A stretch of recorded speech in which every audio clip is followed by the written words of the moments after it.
Ça, c'est une erreur qu'il faut effectivement rectifier. Et maintenant, où est-ce que nous en sommes quand même du point de vue positif? Alors, il y a beaucoup de choses à dire. Tout d'abord, nous sommes en train de vivre une transformation de l'identité du peuple juif.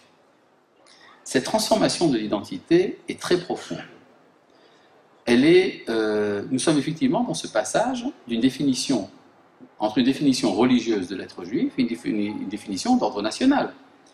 En fait, ça a vraiment commencé, ça a été l'enclenchement de la réussite de cette transformation, c'est déjà lors de la fondation de l'État d'Israël en 1948. Il y a dans la Torah deux modes d'identité chez notre troisième patriarche, qui s'appelle à la fois Yaakov et Israël. Parfois il s'appelle Yaakov et parfois il s'appelle Israël. Il est appelé Yaakov quand il est en situation de faiblesse politique, mais qu'il se comporte en tant qu'être religieux. Et il s'appelle Israël quand il se comporte en tant que nation, quand il est victorieux. Israël, celui qui a la victoire contre les dieux. Israël, Sarita im Elohim, ve'anashim batucha.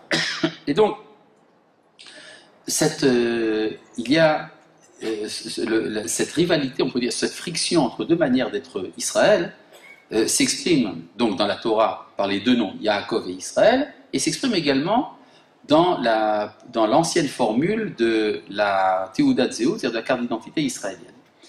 Il y avait une époque où dans la carte d'identité israélienne, on écrivait la religion du porteur de la carte et également la nation à laquelle il appartenait. Alors pour les juifs, c'était bizarre, on écrivait date Yehudi, Léom Yehudi. Il est de religion juive et de nationalité juive. Il y avait une ambiguïté qu'on ne voulait pas trancher.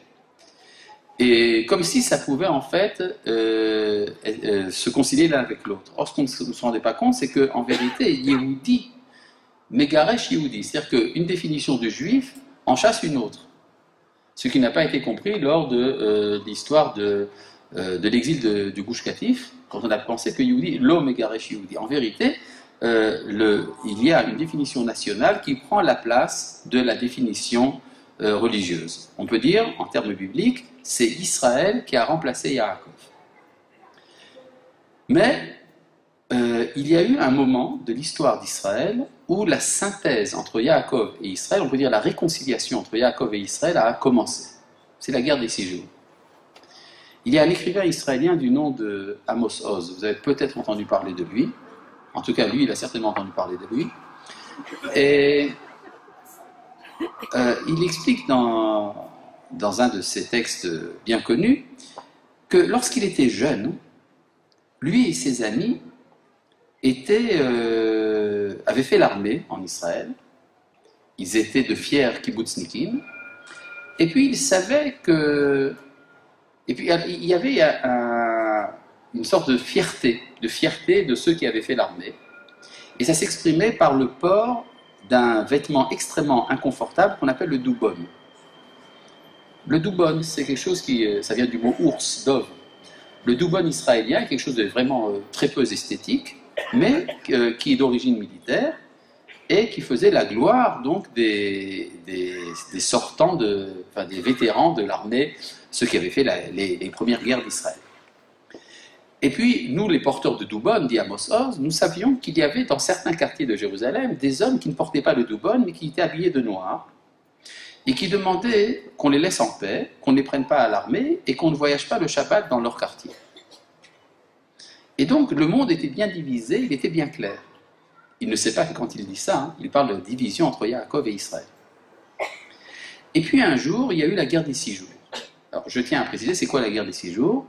La guerre des 6 jours, c'est un événement biblique en plein XXe siècle.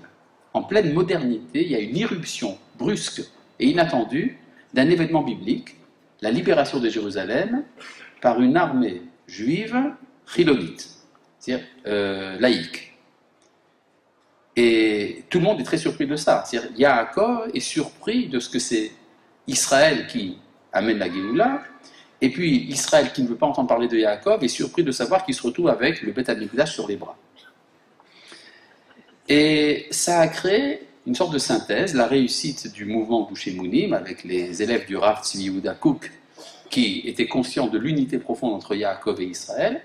Et alors Amos Oz dit la chose suivante: j'ai vu les membres de Gouché-Mounim monter sur les collines de Samarie avec mon doubon à moi.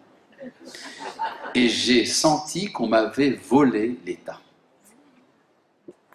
C'est-à-dire que ce qu'il n'a pas pu supporter, enfin ce que les gens de ce bord ne peuvent pas supporter, c'est justement que s'établit une synthèse, s'élabore une synthèse entre Yaakov et Israël.